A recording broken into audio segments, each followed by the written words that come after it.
Lucifer, the son of the morning, as the Judeo-Christian church teaches that Lucifer is the devil and he was the greatest of all the angels and the brightest one, and he led all the angels to praise the Father. He was the brightest and most beautiful angel of all. But is this Lucifer that's been shoved down our throat from one Bible verse? Is this Satan, the devil? And we are going to delve into that tonight. And I am going to present evidence that is totally contrary to what the Judeo-Christian rabbinical mind prison teaches. So that said, let's start on our next slide here.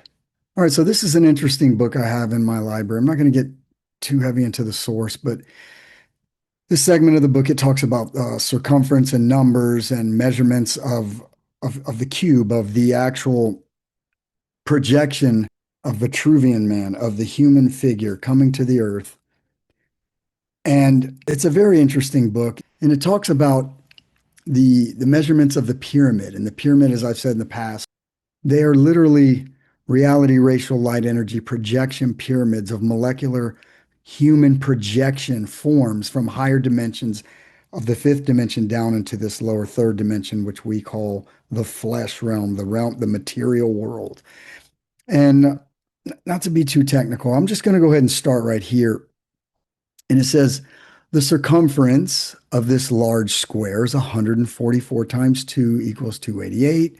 To the side, 288 times 4 is 1152 for the circumference. The book is talking about the human form, the unfolded cube. So continuing, he says, let me go over the numbers. He says, indicating this, we have first value of 115 and the values of Cain's name. According to this author, and he is one of the usual suspects and a literal worshiper of Osiris and Cain, he's very,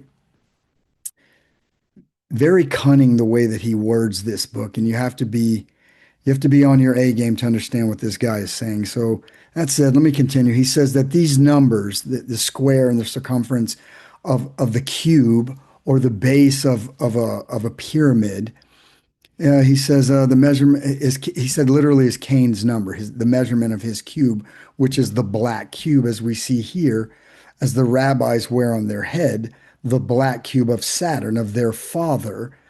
And you always know a rabbi because they're always pushing on you Sabbath on the Saturday, and they hate the sun god day, which is literally Orwellian doublespeak, because if you know anything about the sun god and the ancient civilizations who worship, every single civilization or Aryan white race civilization on the face of the earth has always worshiped the sun.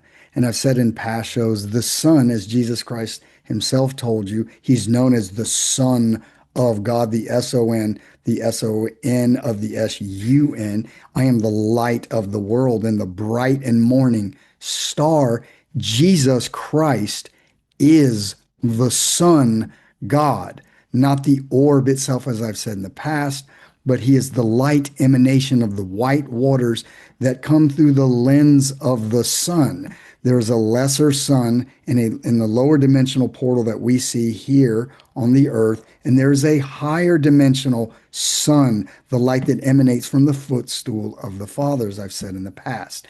And these rabbis here, they are children of the black cube, or as the black sun, and that is their father. And they always push this, and they literally tell you, Jesus is God. Use the name. There's only one God. Don't use this name or that name. But then at the same time, simultaneously, through Orwellian doublespeak, they tell you, but don't go to a church on Sun God Day. Sun God is the light of the world, is Jesus Christ. According to every ancient writing of any ancient civilization, if you're worth your salt as a researcher, or you've read any books whatsoever of ancient civilizations, of the Aryan Phoenicians, of any ancient civilization of the Mediterranean or the Atlantean white race of Adam, They all were sun worshipers. This is a fact. I'm not making this up. That said, that's a side note there, but I'm going to jump back into the text. The author is telling you here, he says that this is Cain's sacred number, is his the Vitruvian man of the black cube, the black projection. The rabbis are the sons of their father Saturn through the black cube. And the author here is telling, he's breaking it down numerically of how this projection of a lower realm, of a lower dimensional realm, how they project into the world, into the black cube. And that's why at Mecca, they have the black cube there and they go around it counterclockwise.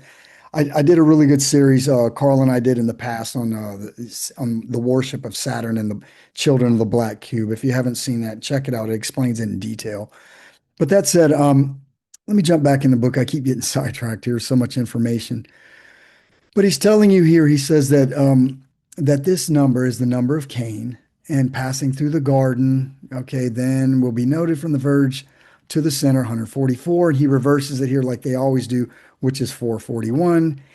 Counterparted so as to exhibit separated qualities, just as it was in the expression of woman slash man in 311 or 113, as this meaning or source of meaning of the Kabbalistic use of reverse reading. Let me stop here. I've told you that a million times, that this is how these jabronis operate. And this is how they fool you. They've done that in the Bible. They've done that in all the sacred writings. And they have literally put together a language within a language. The Bible that you read is a multi-dimensional, I've said this in the past, multi-dimensional book. And you perceive the Bible depending on your spiritual enlightenment, on what God has given you in your mind and your spiritual mind. You have a flesh mind, and then you see the world through your eyes and you perceive it through your eyes. And when you close your eyes, you have an inner mind. They say that it is the pineal gland is your third eye. When you close your eyes and you think to yourself, you literally are that is your inner being, the light being that dwells within you. And these jabronis right here have made our books. They've hijacked our books, and they've made also, I would say, it also has a lot of Baconian influence, especially in the King James writing. But they've made these books multi-level. It's been hidden from you, depending on your understanding, on your intellectual capacity to understand it at different levels. The lowest level of thought in the third dimension is literally called delta wave thought pattern. It's measured in hertz frequency and it's called delta wave. And it's literally asleep or in a trance almost. And it's the lowest form of thought. And the Bible itself is written in levels. If you give the Bible to an eighth grader and he reads it, just using that as an example, and he'll get a different understanding of it. And you don't want to attack someone because they don't see it at your level. But like I said, if you love your brethren, you want to bring them up to your level. You don't attack them and send them to the pit of hell. Only the Most High Jesus Christ has the power of sending your soul or perceiving who his children are on the earth. And I'm going to get into that in a little satire later on in the show, but that's just a little side note. So let me jump back into this. So he's telling you that in reverse reading, he says that this is how they hide things from the profane. And to these guys, everyone is profane. These are the legitimate fallen angels of Satan. These are the group that were under him and the ones that rebelled against the Father. I've said that in the past. I've found that in text. And it literally says that these rabbis that call themselves Judah but do lie and are the sin of Gog of Satan, that these are the literal fallen angels, the low caste shadow realm demons under Satan's command. And they to this day wear his black cube, and they have on their left arm, the left hand path of the material congealed black flesh wrapped around the left-hand path closest to their heart on their arms. And these guys are, like I said, are the literal children of Satan. He has many children on the earth. These guys are the shadow realm false priest, the priest of darkness that carry out the will of their father, Satan, in their war attacking the Atlantean white race of Adam, the children of the white waters, the children of Jesus Christ, he who sits upon the great white throne. So that said, let's continue. It says, it was always a double cube. Now, you know this is from these guys, the author of this book, because he's going to say something very interesting here. He says, it was always a double cube. He's talking about the perfect male and female, i.e., male and female, white, black. And it explains the reading given in 1656 or 6561 or 6561, which is 1656, already had. But a most interesting feature now presents itself. So he's hiding ancient wisdom and knowledge of the creation from their father, the mixer of the seeds, in numbers. These numbers that he's hiding here are literally attached to the projection from lower realm, from the black cube mixing with the children of the white cube to ascend back to their former state. Like I've said in the past, their DNA, God cast them down to the earth and they can never rise back to their former glory ever. They're done. That was the whole purpose of him bringing forth his son Adam and giving the earth to Adam. It was originally made for Adam, but their father, the black Satan, these are the sons of Osiris, came and they took the earth. And when they were in angelic form, and they took it, they stole the earth, literally. The ancient texts say that. I've shown that in the past. These are numeric equations of the projection of lower realm beings mixing into the white, like I just said, to elevate themselves out of the earth matrix. They openly say this, we want a world of our own. They want to leave the earth, but they are stuck here. There is no salvation for these guys and their father and the triple S people on the earth. Jesus did not come for the world. That is the biggest lie ever told in the Judeo-Christian church. And it's still that's still pervading thought to this day. So that said, let's get back into these into the numbers here. I'm not going to go through every single one. If you want to pause it and you like numbers, have at it, have fun. He's talking about 144. That to me that attaches to the 144,000, but it's reversed here, 441. And he talks about it's reduced in feet, 24 on six sides. Now that is exactly the measurement of the base of the Great Pyramid. Bingo. So, like I said before, pyramids, they're machines. They're all over the earth. They're in our third dimension, and they're in the higher dimensions. You have the ones on the earth facing up. You have the ones in the higher dimensions facing down. And through these pyramids, these projection systems of light projection, they project our reality and us into this reality. Literally. I mean, this is he's showing you in the numbers. He's giving you the equations of these numbers, and he say that they pertain. They're attached to the Great Pyramid in this identical scale of measure. So he goes 190.985 feet, which is diameter, circumference of 600, blah, blah, blah. Boring the diameter value. So I'm going to go on here and he tells you the pyramid diameter, circumference, 2,400 feet, which can be used as its equivalent in 24 feet is the characteristic of the base, 24 feet, 288 inches. And then here we have the 144,000 to 144 is Adam, the nucleus of the garden, may be taken as the square. And he tells you something very interesting here. Out of all these equations, he tells you the total circumference besides this 1,152 as designative of the circumference is symbolized by the letter INRI, standing for earth, air, fire, and water. These are the same symbols, the elements composing the cosmos, which the pyramid measures. So he behind these letters into a circle. So he is talking, this is deep hidden esoteric wisdom and knowledge numerically hidden in equations. And he's telling you that this is projection pyramid technology. This is what he's talking about. The elements, these line up with the IHWH. Like I said in the past, the name, not the name Yahweh, the names, the letters were the characteristics of our Father Jesus Christ. And the name was hijacked by these jabronis here. And their father took that title as our Father, as God, and ruled over us.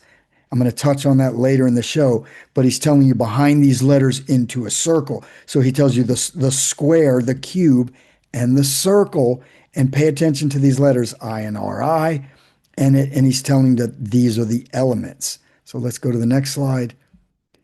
Bingo, here we have it. Jesus, our Father on the cross, and magically here we have above him INRI. We have the moon, we have the sun, the angels, and here next to him is Vitruvian Man, the cube, the square with a circle circumference around it.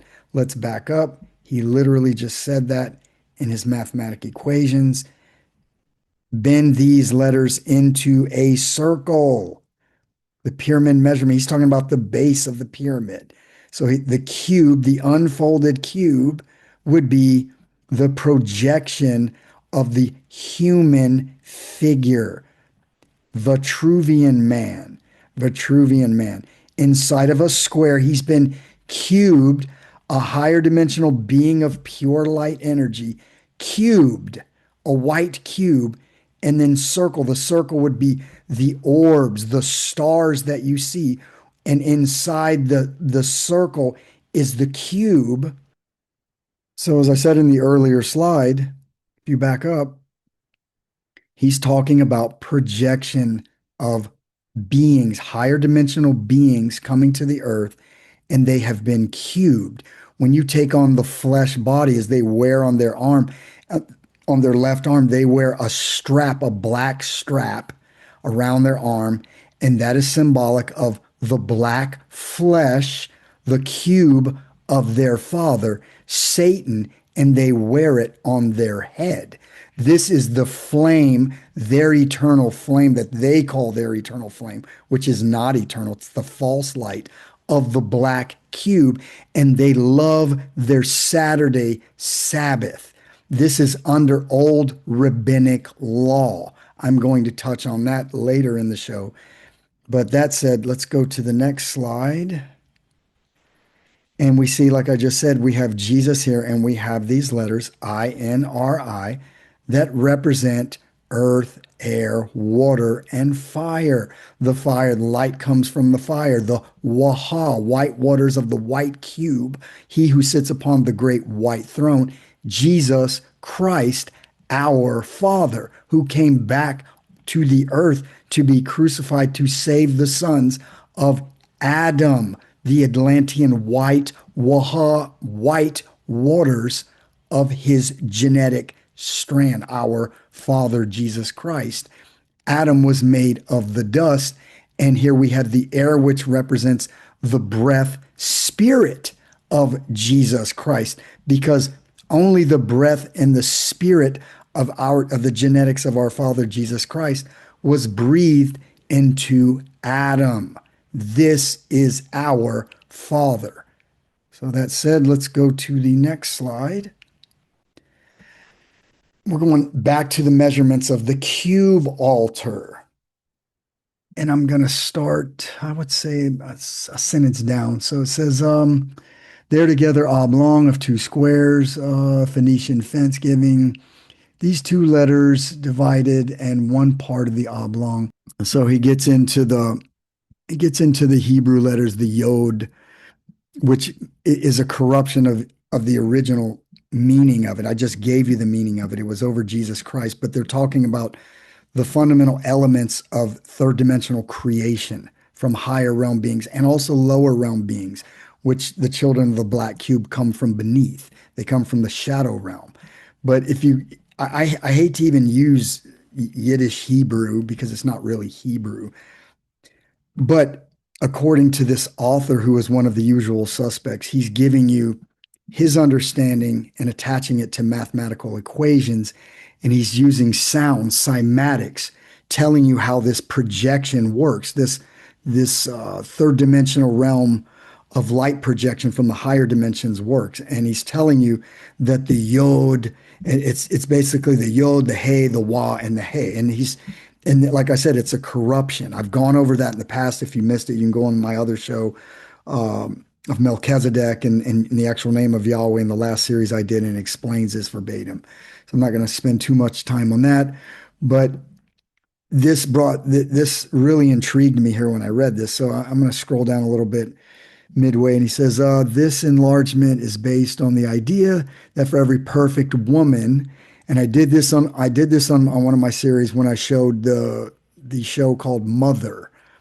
And I think it was called Mother, and it's where the robot raises up human beings, and she's singing to the baby, and at the end, they kill off Jacob and all the white race, and their perfect man. She has a white female child that she raises up, and then she says, in the end, she says something very cryptic where she's holding a black child and it's a boy. And she says, perfect, isn't he? Well, this is in the satanic writings of their father, the mixer of seeds. And in this book of measurements here, he tells you, he says, this enlargement is based on the idea that for every perfect woman, waha, white woman, the daughters, the children of Eve, the projection portals, because women, as weird as that sound, our women, our white race women, they are projection portals. When a man and woman of our race come together, they are literally assigned a star in the field of stars that you see when you look above and you see in the field. There's the earth is the field here in the third dimension. And when you look up into the stars and you see stars all over the place, those literal stars are white race children of the Most High. Israel, El-Ra is sons of light. It's exactly what they are. And when our people come together, you are literally calling for God to send one of those children, one of those stars down, and to come through the white waters of the heavens down into the earth and commingle with the dust and create an unfolded white cube. That's exactly what this gentleman is telling you here. I hate to call him gentleman. I'm just using that term loosely, but side note there. So let me get back into it. He says the enlargement of the base is the perfect woman. There must be a perfect man. Hence, the combination is a black cube and a white cube. So let me decipher that. It says, so the perfect combination or the perfect man is the combination, hence the combination is a black man, a son of Satan or Cain of Osiris, and a white daughter of Eve. The practical value in the meeting of the cubes. This guy thinks he's real smart, but you're not. I see you. I know what you're saying, demon. And he's telling you right here the meeting of the cubes or the covenant. This is an unholy covenant and breaks the original commandment that God gave to his son Adam. Thou shalt not eat of the tree of evil. That was a family tree, a black tree, a black genetic strain of the ghost DNA known as Satan. And this demon is writing in his book, as I showed you in the last series I did, the show called Mother, where she said, perfect, isn't he? And it was a mixing of the black man with a white woman. And he is literally showing you that using numbers numerical equations mixed with sound and chants from the bastardized Yiddish Hebrew, and they're telling, and this is written by the rabbis, and they're telling you that this is their plan to wipe out the children of Israel, the real sons of Israel. But this doubled form is an oblong, and to make it a perfect square, four must be taken, or eight such alternating cubes. So this eight to me was very cryptic as well. He's talking about the last eight white people that were on the planet, Noah and his sons and their wives. He's literally saying this. This was their plan to wipe out the children of Adam so that there would be no more white race children of Adam that God made the world for. And he whittled us down to eight people. And they're telling you that the perfect commingling to make the perfect man. And he said that it said it must be four, be taken, or eight such alternating cubes. Cube just means it literally is the human projection folded. That's what he's saying. To make another perfect cube. The commingling, this is very, very deceptive what he says here. The commingling of Adam with Eve produce the wielding together of the two gardens in Cain or Jehovah. Let me stop. The true meaning of this closet rabbi, what he's telling you he took the name of Satan out, and he's hiding the two seed lines here, and he put Adam in, saying that from Adam, that from the seed of Adam, that Adam was the progenitor of the black cube and the white cube. This is a satanic lie and genetically impossible. It will never happen. You cannot have two pure white race children of Adam produce a black cube. It will never happen. So I'm just bringing that to your attention. So continuing, it says in the forms of Cain, it was the commingling of Satan and Eve that produced the black cube form, the unfolded form of Cain. And then he throws Jehovah in there, who was a divider, let me see, who was a divider or measurer or distributor. So he's so very, very clever and cunning what he's doing. So this is a blending and mixing of theologies and of stories. And if they're the mixer of seeds, of course, they're going to be mixers of historical record. And this is exactly what the rabbi's doing here. And they laugh at our ignorance because no one really delves into things like this. I guess I'm a disruptor or the wild card. So that said, he says Cain, he says something very interesting here. Cain was Vulcan, like in Star Trek, Mr. Spock. He was Vulcan. That's how Hollywood comes up with the inspiration for these characters. Captain Kirk, Mr. Spock, the Vulcan from the planet Vulcan. He's the intellectual who's purged emotion and he's smarter than everyone, blah, blah, blah. That's self-edification for the fallen ones. And little side note there, but he's telling you that Vulcan with the Egyptian was the greatest of the gods. Who's he talking about? He's talking about Osiris. Osiris, the black god, the black son of the black cube of the ghost DNA, Samael. That's who he's talking about. He's no longer an El. The light was stripped from him. He is now Satan. He's not Lucifer. He is Satan. That's another thing I've been warning people about. When you're listening to people, when you're listening to Southern Poverty Law Center shills all over the internet, they're everywhere. They always plant that seed. They always tell you, Lucifer, Lucifer, Lucifer, and they never use the name Satan anymore. Well, God tells you who your enemy is. It's right in the Bible. Satan, that old devil, Satan. Little side note, keep that in mind. Be careful who you listen to. Use discernment. Pray, ask the Father, ask Jesus to give you discernment. So continuing, he says, Vulcan, this is another fraud. He tries to tell you Vulcan or Osiris was Patar Zadek, the right one. He's trying to attach it to Melchizedek. Let me see, the right one, the just one, wrong. He says, constellations, the brother Sadek, same. I'm just going through this briefly for time constraints. So it says, Jupiter, which simply means, okay, so he connects Jupiter to Melchizedek. That's right.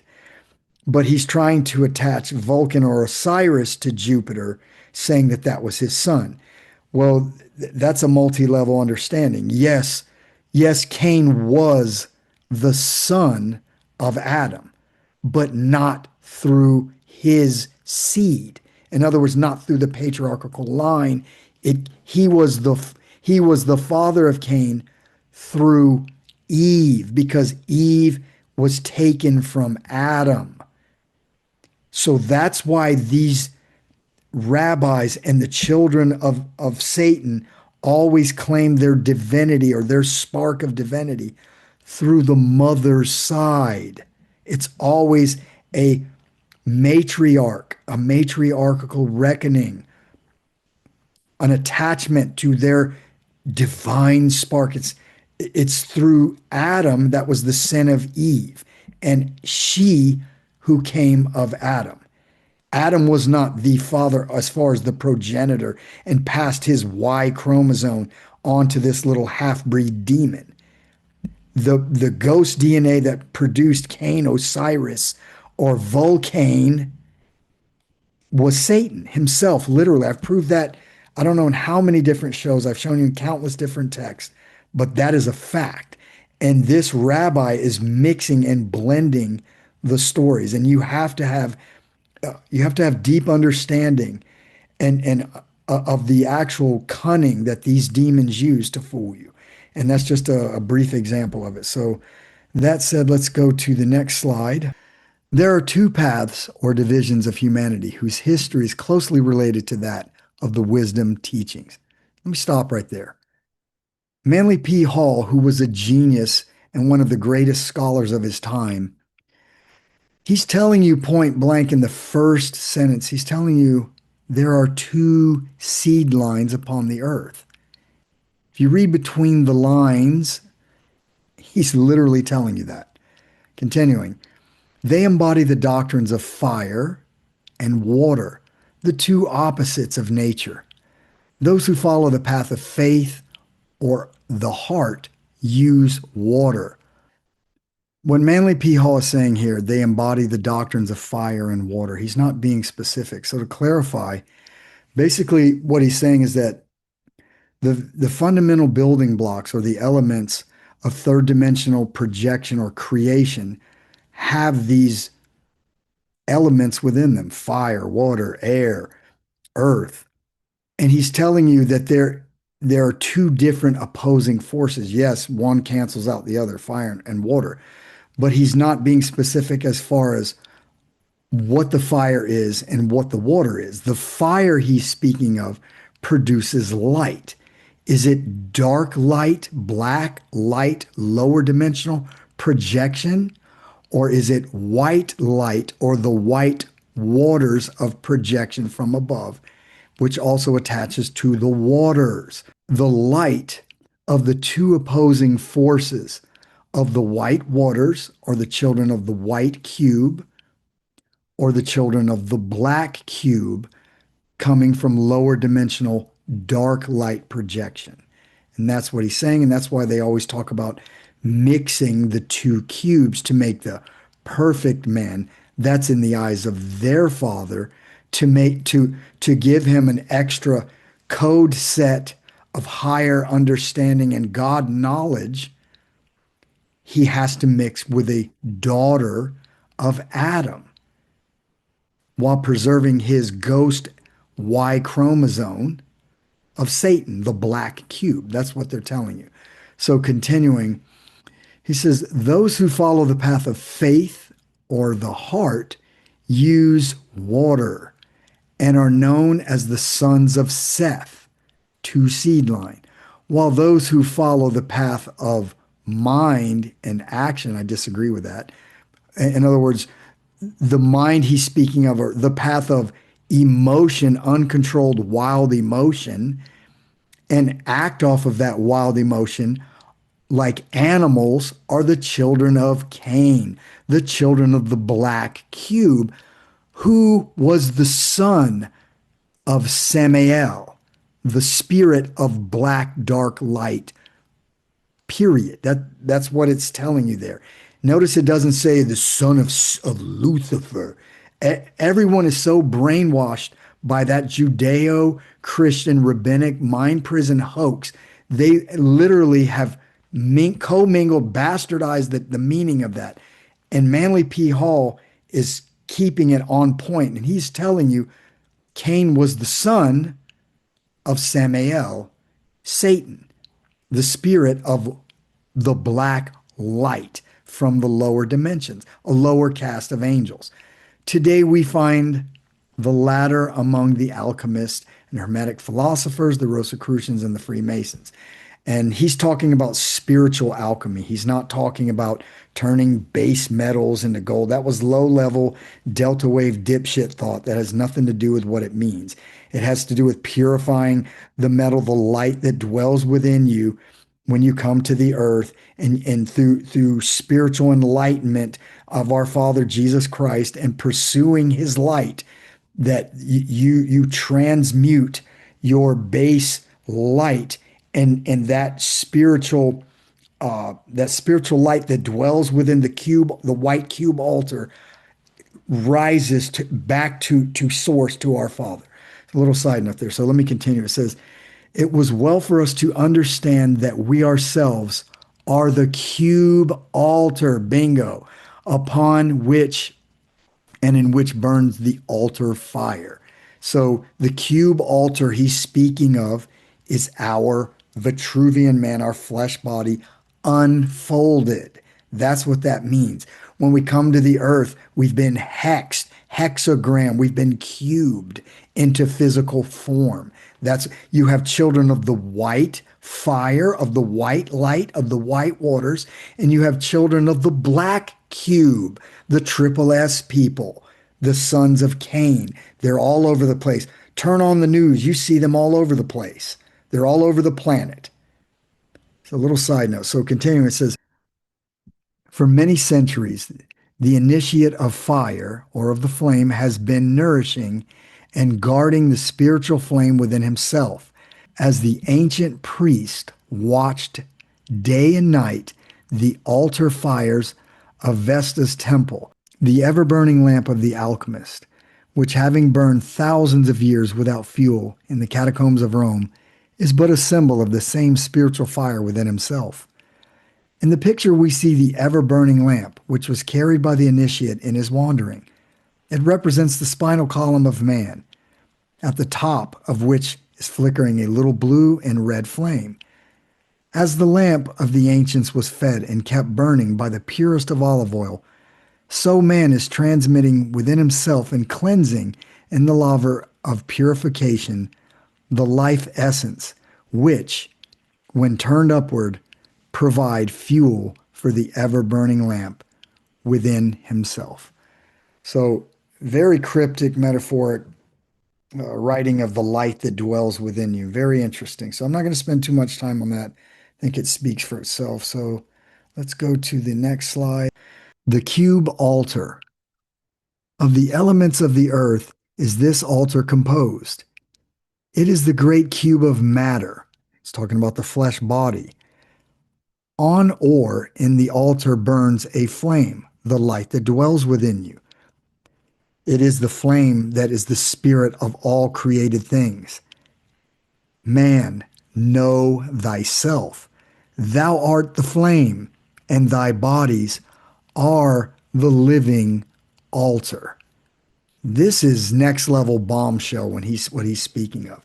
Manly P. Hall is explaining your existence, your higher dimension self, your light being, your El, God being, projected from a higher dimension down into a lower dimension.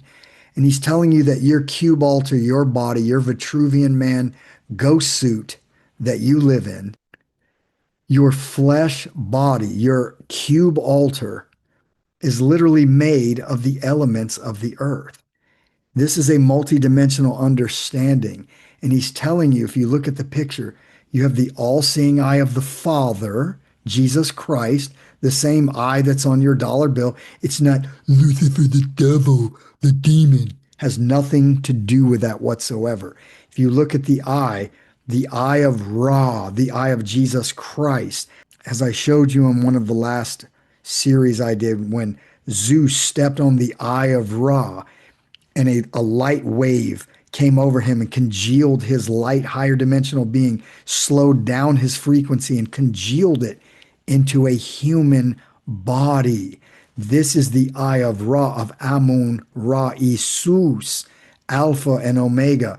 And from this light, or this eye of Ra, the sun emanates, the projection of light congealed into physical matter, known as the cube altar.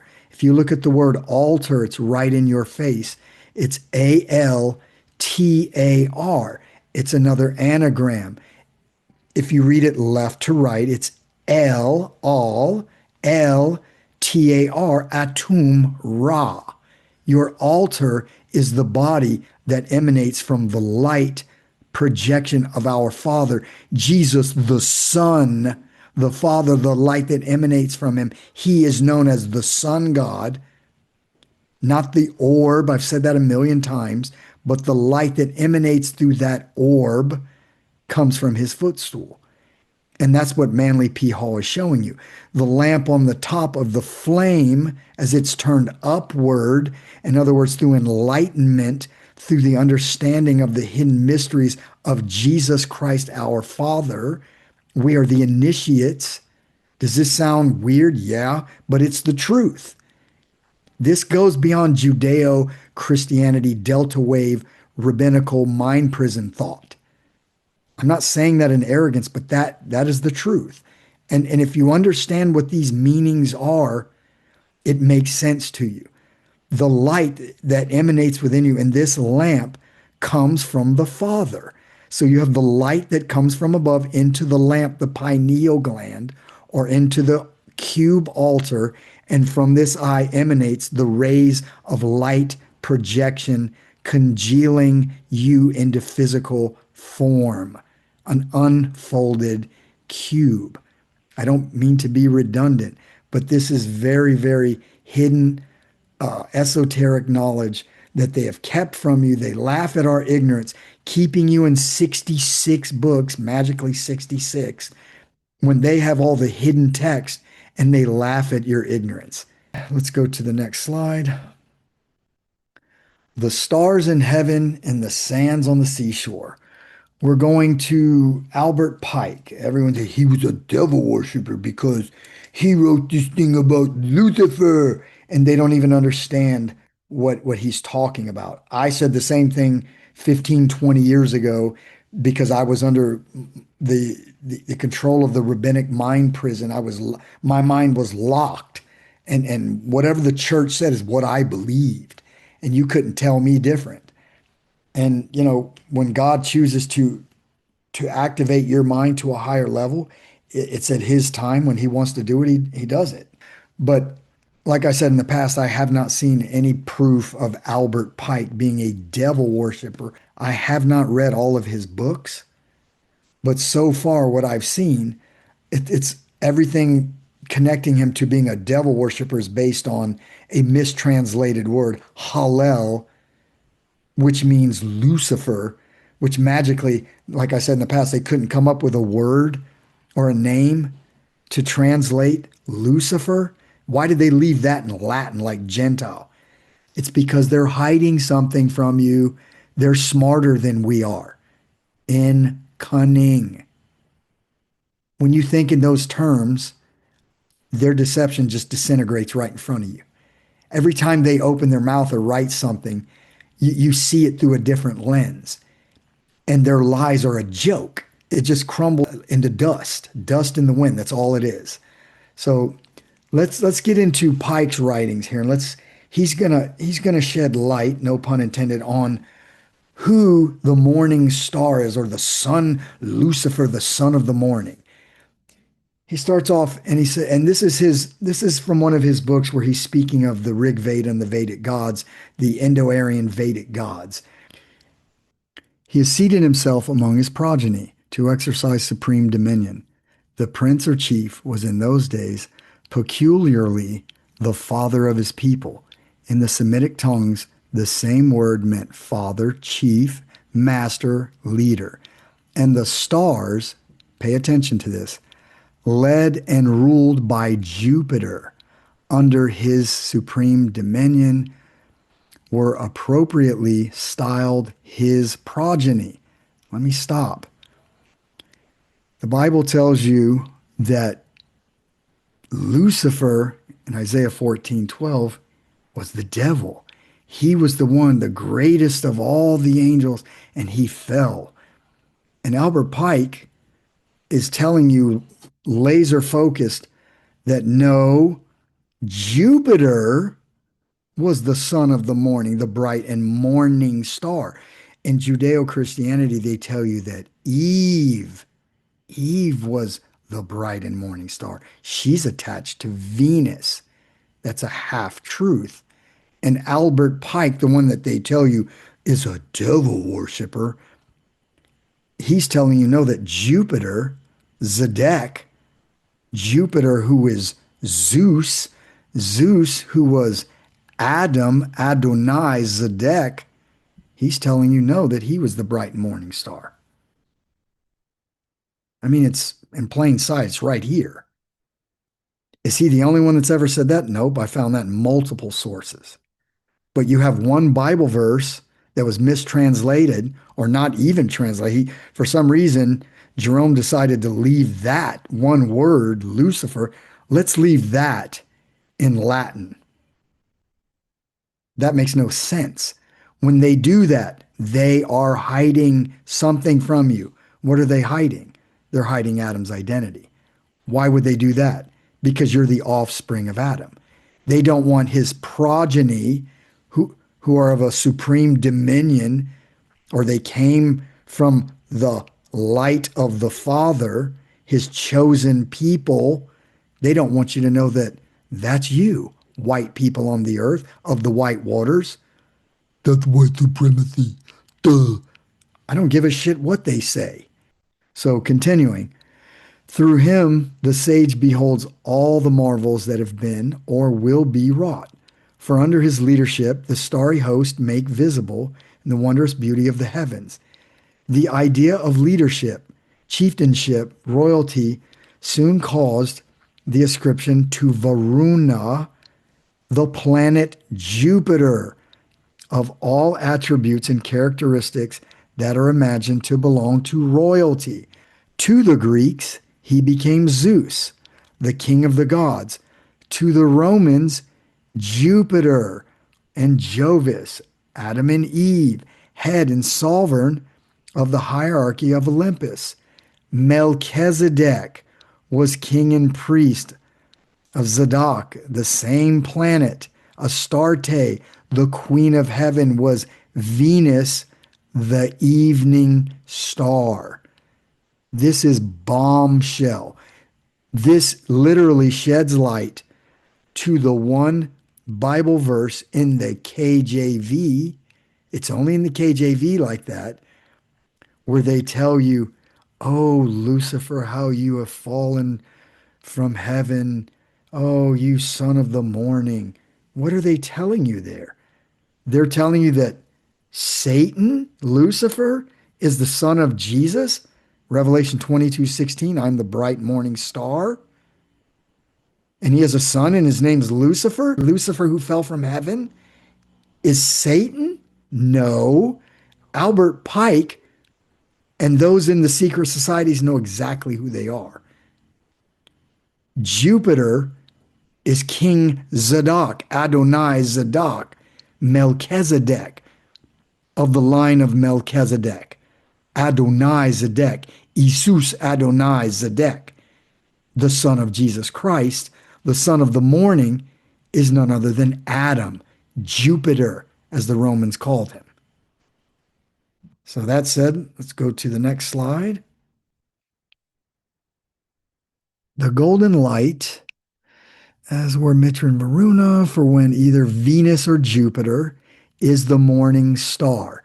So Venus and Jupiter, they're both, Eve is Venus and Jupiter was Adam in their God form. They were the rulers of the known universe. All the other planetary, supposed planetary objects or spheres were under the command of Venus and Jupiter. That's why she is known as the Queen of the Heavens, and Jupiter Zadok was known as the king of all the other stars of the universe. And they're telling you they were of the morning star, the light bearer, and continues to shine in the sea of the dawn, which flushes and glows over the sky. Well, he's not attaching it to the biblical text. He's telling you that he became the light bearer. The Bible tells you that Lucifer was the light bearer, he that led all the other angels to the worship of the Most High. And yes, that's true, except they didn't translate the word over from Lucifer to Adam in God form. His name was Ad-Rael, Adam Rael in the heavens. I literally showed you that in the last show, hidden in the secret societies. They know this. You don't know it because they've been demonized by the rabbinical priesthood of the black cube. They've demonized your writings. They've demonized you. Anything that has to do with the white race and who we are have been demonized, relegated to demons, from demons. Self-sin projection. That's exactly what they've done. The divine Savarti diffuses his light on high, i.e., the moon. Far up in the sky pours forth light from herself, dispersing the dew. Then Varuna and Mitra and others, the other planets and stars, hasten to their offices to perform their duties and service which they owe, where they elevate the sun in the sky, where they go in advance of him and lead him up. It is not meant that both do it together, but that one or the other does it, and sometimes both. Each takes the office alternatively, being alternatively the morning and the evening star, Lucifer, Hesperus or Vesper. So, what are they telling you here? They're telling you that the morning star is Adam and Eve. That's exactly what they're telling you in their duties of the gods. This correlates with writing from the books of Enoch, I think it was called the Book of the Luminaries, which is a very deep book. I mean, you better pack your lunch when you read that one. But in the Book of the Luminaries, it literally speaks as these so-called planets as living beings called like it says luminaries, and they are living beings. Now, I can't prove that yes or no, but according to the writings, that these beings, they can come to the earth. You know, the stars of the sky. I've said that before. I've gone over that. Thou, Agni, are born, Varuna, hast existence as art Varuna, as a body formed by self limitation or manifestations or revealing of himself in form as a planet. Thou becomest Mitra when kindled, manifested in flame and light, shining. Thou art Araman in relation to maidens. What this means, I cannot pretend to even conjecture. If the translation is correct, it must have reference to the energy of generation. He's very, very close. They're talking about the projections of higher dimensional beings in the stars or the stars themselves into flesh bodies, the cubes of creation. That's what he's talking about. He's talking about the cube altar. That's exactly what he's saying. The cube altar, Vitruvian man. Let me go over that again. He said, manifest in flame and light and shining. Thou art Araman in relation to maidens. Era, that's Ra Aman, Ra Amun, she who came from Adam in the female form, from as above, so below, from the heavens to the earth. That's higher dimension, lower dimension. That's what they're telling you in the Rig Veda here. He's telling you he doesn't, he says, I cannot pretend to even conjecture. If the translation is correct, it must have reference to energy generation or light energy projection of the generations of the elves. That's what that is exactly what Albert Pike is saying. I haven't seen him say anything about Satan. He's not saying that. He's talking about the Aryan white race. Continuing, Indra is said to be Mitra, the royal Varuna. For if they are planets, each is the outshining of a part of the universal light. Here he goes again with light projection. By the greatness of Mitra and Varuna, the sun constrains the rain to fall. They augment all his rays. At the break of dawn, at sunrise, they ascend their golden bodied, iron pillared car, and thence behold the earth and its inhabitants. The meaning is the same as that of the expression that the sun is their eye. They are the protectors of the universe. He's speaking of God's sons of light, the white race of Adam in God form. He's telling you that golden bodied, iron pillar car flying through the heavens, they behold the earth and its inhabitants. Continuing, he says, they are the protectors of the universe. They're the creators of the universe with their Father, imperial rulers of the world. They shine at sacrifices, the beholders of heaven. Their forms traverse heavens and earth. They are therefore bodies having forms, orbs, luminaries, revolving between the earth and sky. Let me stop. Is he talking about the course of the planets?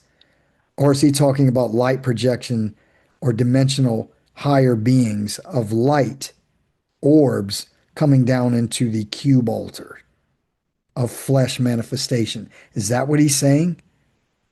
I'll leave that to the mind of the viewer. They are therefore bodies having forms, orbs, luminaries, revolving between earth and sky, and looking down on the earth like eyes from on high. They approach with variegated clouds, i.e., when dawn fills the clouds, many colors. Your dense is manifest in heaven. When the light that is the sun, your wonderful weapon moves, you invest him in the skies with cloud and rain. So I'm not going to get too much further into this. This is a very, very long book. I'm not even finished with this thing yet. Almost there, but very, very interesting reading and understanding of who Lucifer is. And of all places that I would have expected to find it would be Manly P. Hall and Albert Pike. But right in your face, here it is. The truth of our race hidden in the secret societies. I'm not making this up. I'm presenting the evidence to you. I'm not selling you anything. I'm not trying to evangelize you or make you believe what I believe. You can believe what you want. I leave it to the mind of the viewer. I'm simply presenting the written evidence. So that said, moving on.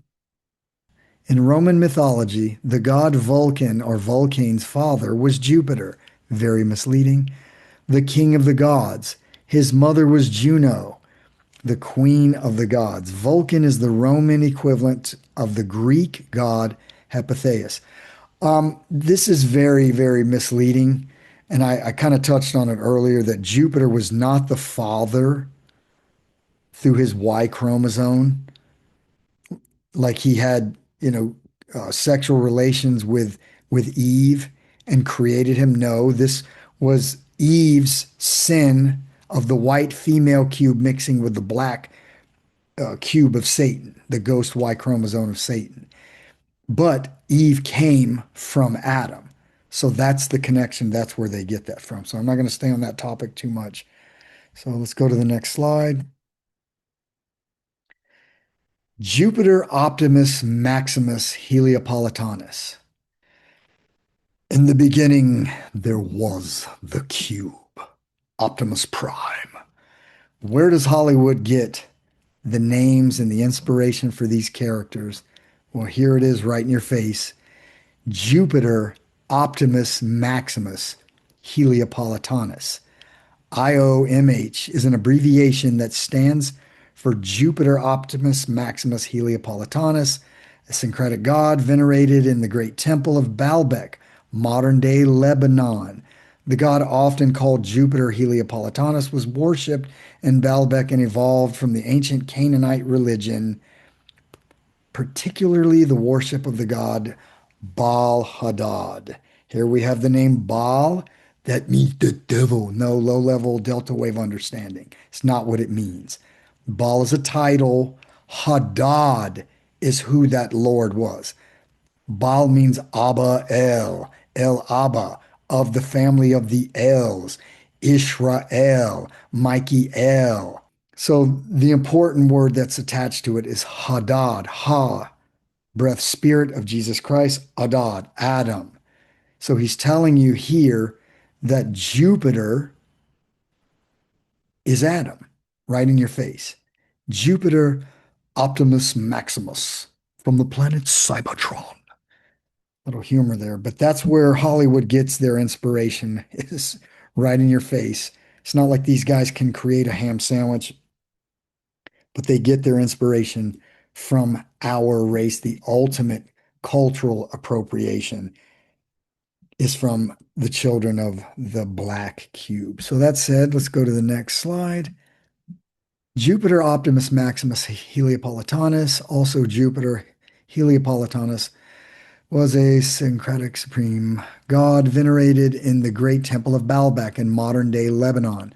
The cult, it's not a cult, but they were the children of Jupiter, the sons of light through Jupiter, Heliopolitanus, evolved from the ancient Canaanite religion, very misleading, particularly the worship of the storm and fertility god Baal Hadad. So here we have Baal Hadad. He's a fertility god and a storm god. So who's the storm god? The god of lightning. Who's the fertility god? Adon. That's who they're Adonai. That's who they're talking about. Baal, meaning Lord or Master, was a title, exactly, used for various local deities, while Hadad was specifically revered as the god of rain, thunder, and storms. Here we got that thunder god again, Thor, right in your face. Hadad was Thor, and storms closely linked to agricultural fertility. He was the god of agriculture and the earth. After the 7 days, God created the earth. He rested and blah, blah, blah. And then realized, oh, there's no man to create the earth, but he just created man. So they do the man trick on you. And then, oh, it's Adam. He puts Adam after the 7 day creation down onto the earth as the god of thunder. And the Bible tells you he was put there as an agricultural farmer with a rake. You've got to see through the metaphor and the kindergarten delta wave low level thought. You've got to get past that. Over time, the cult of Baal Hadad and Baalbek acquired solar characteristics, very misleading. They were always sun worshippers, always, because the sun was their father, Isus Adonai, Alpha Omega. They knew who he was. The farther back you go, the closer to source you get. They were smarter than we are. Continuing, possibly due to Hellenistic influences that equated Baal Hadad with the Greek sun god Helios. Just a different telling through the civilizations. If you have over 330 different Proto-Indo-European Aryan languages, you're going to tell me that God's name is going to be exactly the same? No, it changes, but it still has the same root source. Isus, Alpha, Omega, Jesus, and his son, Adonai, Adam. This syncretism continued under Roman rule, with the deity further merging attributes of the Roman god Jupiter, culminating in the construction of a monumental temple complex dedicated to Jupiter Heliopolitanus in the 2nd century AD. They don't know that. They're just throwing a number at you. To me, this temple was built during Atlantis, Atom's land. period.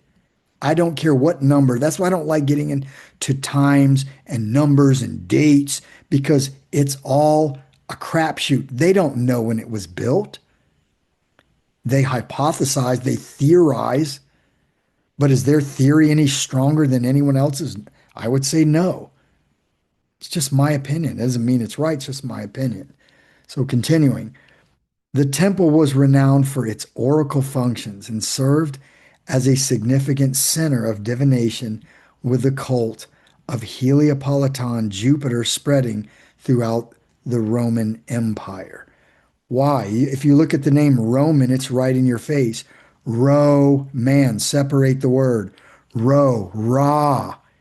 It's another derivation of Ra. In the Proto-Indo-European Aryan languages, yes, I did that in the past. Is nothing but a different derivation or saying or spelling of the word Ra, which means sun, S-U-N. They were sun men. You look at the name Israel and you break it down, Israel, or you reverse it, El Ra-Is. Right in the middle of that is Ra and El Ra. Ra means the sun, children of the sun, the Sun Man Empire. Our Father allowed the Sun Man Empire to rise. He's the one that raises and destroys civilizations throughout time. Our Father, Jesus the Christ. Let's go to the next slide. This is from another source I have from another book, and it all correlates with my research. So it says, we thus find that the father god of the Sumerians and of the Hitto-Phoenicians, whose earliest known name, as recorded on the Udug Trophy Bowl in the 4th millennium BC, is Zag, or Za-Ga-Ga, which, with the soft G, gives us the original of Zeus, the Dayus and Saka of Isaaca's sons, of the Vedas and Folly, and the father Sig, or YGG, of the Gothic Eddas, is recorded by the single circle sign as having the equivalent of IA or BEL, Bel, thus giving us the Aryan original of IAH, or Jehovah of the Hebrews, and the father Ju, or Jupiter, Jove of the Romans. Let me pause for a second here. Give a little commentary on this. He's telling you here in the words, and this gentleman, I think Waddell, he's right on point. He tells you that it was never a Yah, a Y. Although if you go into the Phoenician, the Y has a capital Y and a lowercase Y. They have all different meanings. They look like our modern day Ys, but they, sound wise, they have different sounds, different pronunciations. That said, I said in earlier shows that it was never a Y in the spelling of the name Yahweh, which, like I said, is an invention. They're attributes of the Father. And he's telling you point blank that the Aryan original of the IAH of Jehovah and of the Romans was Jupiter. And the IAH, Isus Alpha Abba El. If you go to my previous show on the name Yahweh, I break it down in great detail, and I think you'll get a lot from that video. So that said, continuing, he says, this title of IA, or Jove, for the father god Bel, as represented by the single circle, is defined as meaning God of the house of the waters. Bingo, I have to stop again. So I told you in the past, and I've read to you and presented the evidence to you, that the Yah, the Waha, meant waters. You flip the W and it becomes the Omega, the father of the house of the white waters on his great Waha white thrones. They're cymatic sounds, chants. That's all they are. And they made it and anglicized it and made a name. And they put it in front of you and laughed at your ignorance. I guarantee they said the guy will never figure this one out. He. I guarantee you that's their mindset and their arrogance of these fallen angels. And Waddell is telling you straight up right here, no, that it means God, it's the meaning God, the house of the white waters, which is seen to disclose the Sumerian source of the conception of Jove as Jupiter, Pluvius of the Romans. This special aspect and function of the Father God was obviously conditioned by the popular need of the early Aryans and their settled agricultural life for timely rain and irrigation. So that's a very low level understanding of it. But I think, let me continue. I'm going to go forward a little bit. I'm going to start here where he says, we therefore find him often represented in the sacred seal of the Sumerian Hittites from about 4000 BC onward as holding a vase or vases of life-giving Waha white waters. And I'm going to go into great detail in hidden text where I found this. So that said, let me continue. He says, I'm going to start again. We therefore find him often represented in the sacred seals, he's talking about the cylinder seals, of the Sumerians and Hittites from about 4000 BC onward, as holding the vase or vases of life-giving white waters, which are seen issuing from his vase and which he, as the living God, bestows upon his votaries. See figure 35. This beautiful conception of the bountiful Father God by our early Aryan ancestors and authors of the cup-marked inscription at so very remote a period, which is preserved in their sacred seals as well as in their contemporary inscribed tablets, renders it desirable here to draw attention to the vast treasure house of authentic early history of our ancestors, which is conserved in the sacred seals of the Sumerians. Okay, if you look at the word Sumu, Mu, Mu, the land of Mu, Aton, Isus, Mu, Amun, Aryans, the sons of Aries, Mu, Aryans, Amun, Aries. That's what it means.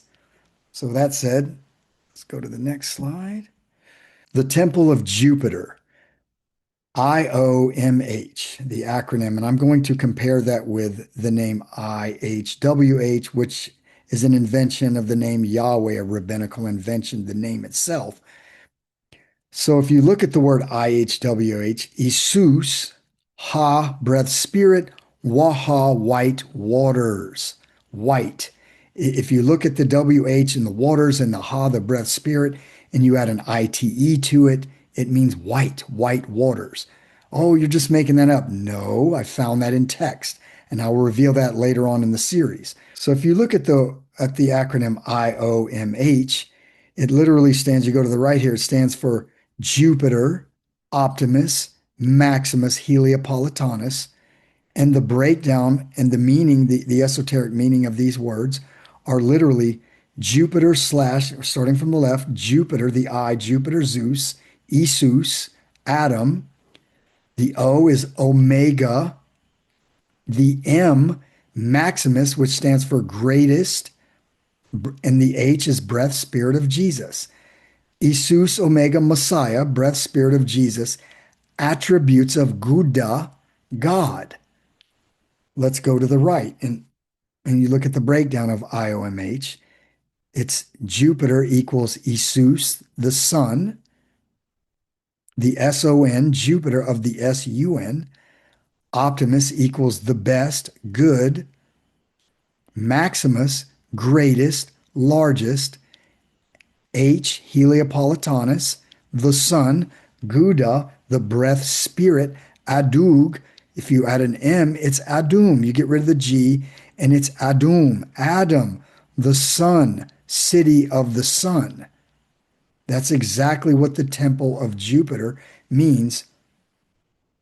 So that said, go to the next slide. The esoteric meaning of Baalbek, the very place where the temple of Jupiter, Optimus Maximus Heliopolitanus was, is in Baalbek, modern day Lebanon. And what is the esoteric meaning? Because, like I said, the earth was made for Adam, and his name is in everything. If you look at the word Baal, Bel, Baal, like I said, it's a title. And if you break it down, they are two letters of an incomplete word for ba, Abba. You reverse it, it's Abba, and then left to right, it's El, Al, Baal, Abba, El, and then Bek, Baalbek. You if you get this letter and you reverse it, like Manly P. Hall said, seven keys to the left, seven to the right, seven back, you unlock the symbol, the hidden meaning of the word. So if you put the B, you reverse it, it becomes deck, D-E. You add a Z, Zadek, a Z-E, and you have Zadek. Abba El Zadek Jupiter. Omega, the Zeus, it has multi levels of meanings. Omega Zadek, last letter of the English language. Omega Zeus, Jupiter, Zadek, Adonai, Zadek. Lebanon, the same exact thing. Adam is hidden all over the world. The sun, the S-O-N of the S-U-N. If you look at the very word Lebanon, you reverse the first two letters, and if you separate it, you read it right to left, it's El. And then now we have the sequence of the same. We have the B-A of Baal, back, le, ba, Abba, Abba, El. If you look at the letter, just the first three letters, if you put them together, L-E-B, and you separate it from the last four, you have Anan, Abba, El, Anan. That's exactly what the meanings of these words are, hidden in plain sight, right before your very eyes. That's going to end the show for tonight. This is part one of a very long series that's very controversial and very taboo. But I just ask the viewer to keep an open mind and just look at the evidence that I'm presenting. I'm not trying to sell you anything, but like always, I do appreciate the viewers out there that support me. Thank you so much for your support. May Jesus bless you and good night.